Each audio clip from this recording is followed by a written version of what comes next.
You aren't the only person asking this question, so let's talk about how you get into voiceover if you're starting from the very beginning. Step number one for an absolute beginner is you're probably going to have to buy some equipment.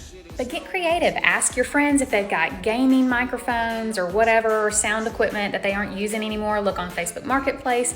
You don't have to shell out a ton of money for this. My studio is my linen closet.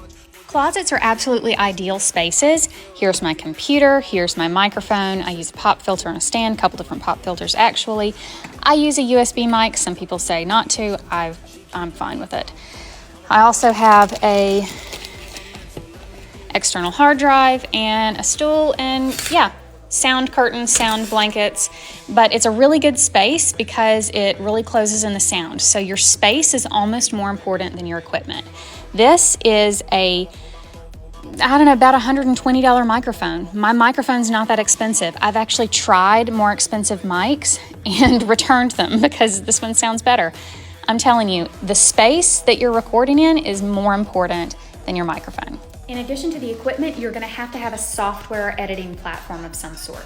If you have a Mac, you could use GarageBand. I prefer Audacity. It's a completely free open source software with tons of YouTube tutorials, and I have fantastic results with it. It is absolutely professional level. Step two, pick your platform that you're gonna launch on. I started out years ago with ACX. ACX is a branch of Amazon or Audible. You do not have to pay to play, and you can simply start auditioning for stuff. The second platform I use, which I didn't start using it until later, is Fiverr. You could totally start out on Fiverr completely if you wanted to. The problem with Fiverr is you're gonna be starting out as a beginner, so you're really gonna have to drop your prices. Same with ACX, really. Until you build a bigger portfolio and get more experience under your belt, you are gonna have to accept some lower paying jobs. But it doesn't mean you do free work. Never do free work.